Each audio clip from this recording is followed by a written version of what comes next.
girl K to the A to the YLA, and we're back with another video.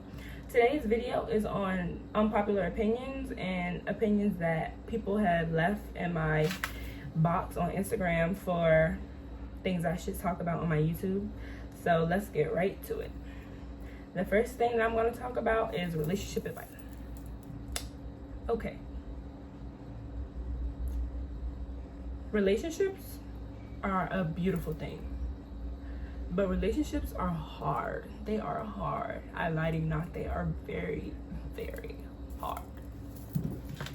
Okay, so I feel like relationships are a beautiful thing. If you guys are both into it, y'all are both giving 110% to each other, y'all are both in the middle together as one, your relationship is wonderful. Like, I'm here for it. I'm loving it.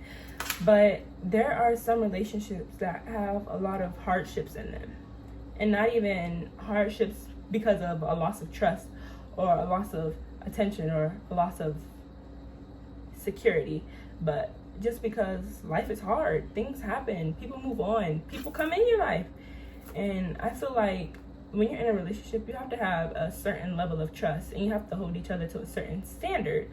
My reason being is because when you're in a relationship, you can't be up under your partner 25/9. Y'all move on, and y'all have separate lives. Y'all live different lives, so y'all are not always with each other. And understanding that, yeah, he's about to go here, or yeah, she's about to go here, but I know in my heart, because this is the person that I'm dating, I trust her or I trust him enough to know that they wouldn't do this to me, or we've built a certain bond that can't be broken. And when you think like that, it helps relationships a lot. I'm one to believe that love is a beautiful thing, that you can meet love at any age. But I'm also one to believe that no matter what age you meet love at, you have to have a certain maturity level to be able to sustain being in the relationship. When relationships get hard, I'm always one to say communication is like the best thing. I'm not the best communicator. I'm snitching on myself right now. I'm not the best communicator at all. But there has to be somebody in your relationship who can communicate. If y'all both can't communicate, then y'all are gonna clash every time. So somebody has to be able to sit down and be like, okay, what's going on? Like, this isn't right. This isn't the same. Like, something's off. You know, have to be able to talk about it. I feel like what happens in relationships, good or bad, it's for you to know and for you to know only. I feel like the beauty of a relationship is when you have someone that you know you have, and when you have a place for someone in your heart, it's a wonderful thing.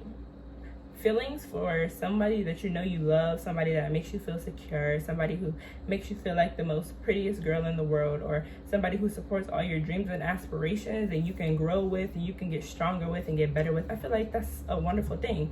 So I would encourage everybody to do that. But it's not always like that, and relationships are not always pretty, they're not always beautiful, they're not always easy.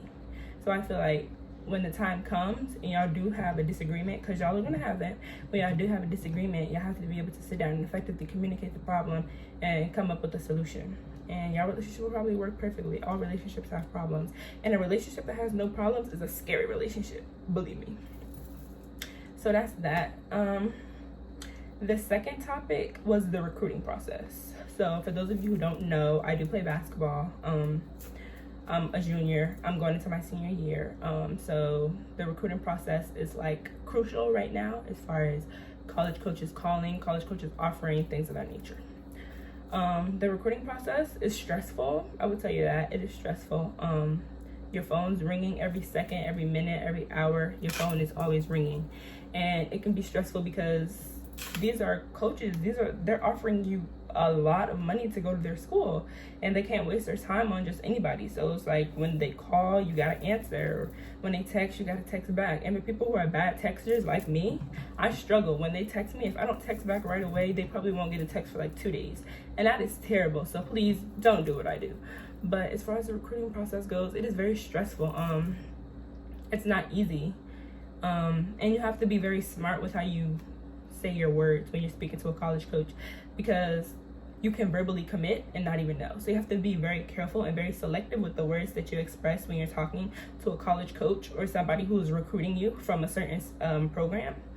And also, the recruiting process, something else that I would say about the recruiting process is it's very important that you fall in love with whatever school is recruiting you instead of the coach, because coaches flip like pennies. Like, they just flip. They come and they go. They come and they go. And they come and they go. And you don't want to continue to have to transfer schools and transfer schools and transfer schools because you don't like the new coach that's there. So something that's very important is when coaches are recruiting you and they're taking you through slideshows and presentations about what their school has to offer, make sure that you fall in love with what their school has to offer instead of what the coach is offering. Because I'm pretty sure there's other coaches or other programs out here that will offer the same thing basketball-wise, but not the same schools offer the same thing. So it's very important that you pay attention to what schools are offering for you rather than coaches. So that's the second one. The third question is a story time about something. So let's do a story time. I'm gonna do a funny one. I'm gonna do a funny story time. Let me see.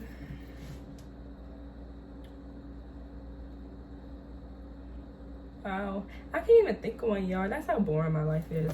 I think I got one now. Hold on, let me just a little bit more thought. This one that I did. All right, I'm gonna do a story time on a time when I could have got kidnapped and taken somewhere.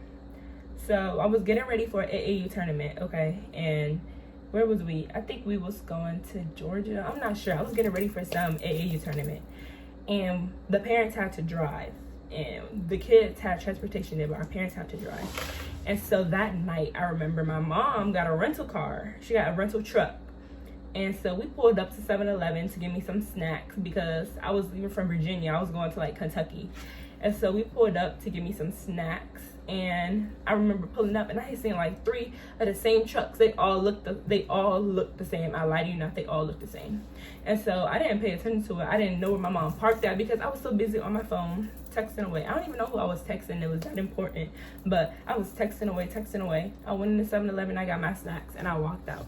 I'm still on my phone, mind you. I'm still looking down at my phone, texting away. And my mom, she just honking the horn. I hear the horn honking, but nothing in my brain tells me to look up and see who's honking the horn. So I hear the horn honking, so I'm just walking, and I saw the truck that looked just like the one my mom had. So I keep walking, and I got in the car. Opened the car, I smelled smoke. I was texting. I looked up. I looked at that man. I said, "Oh my God! Oh my God!"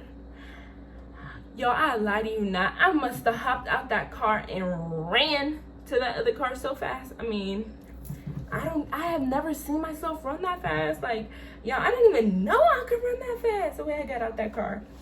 But that was a scary moment. Like, let me tell you, when it had happened, I was like, oh my gosh, like, he could have locked the door and I could have been on my way somewhere and nobody would have ever knew but my mom, because me, I'm looking down on that cell phone, texting somebody who probably wasn't even important, somebody I probably don't even talk to anymore.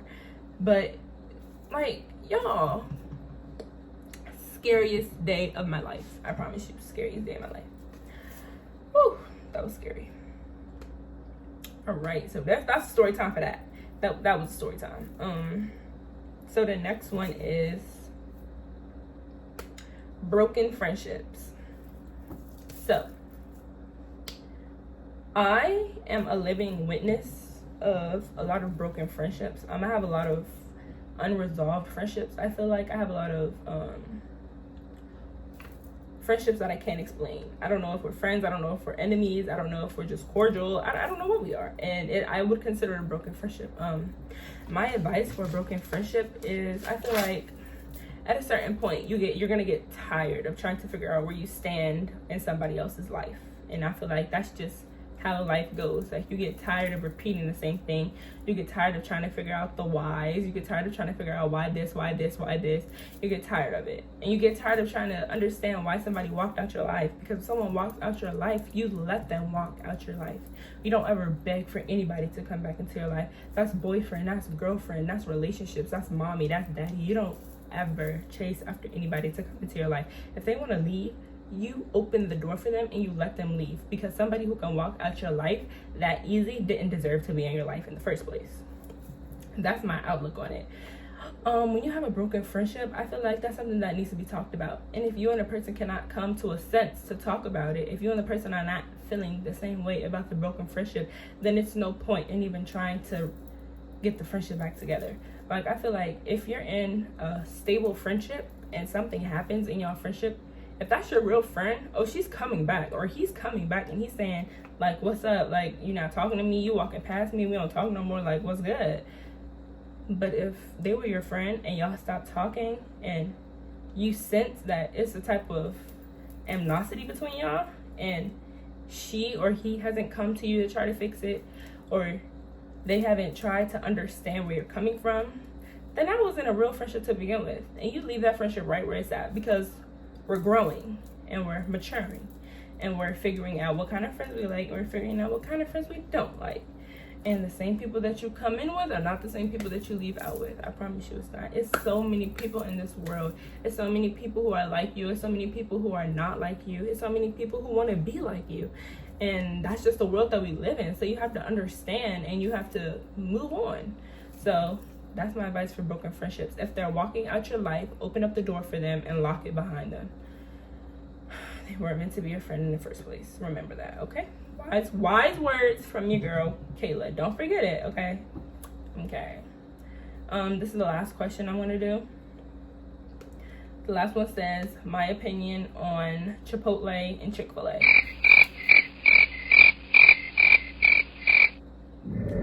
I'm not answering that because they're both very good.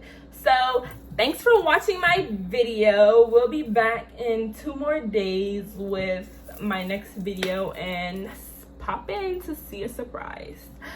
Thank you for watching. Make sure you like, comment, and subscribe. Bye.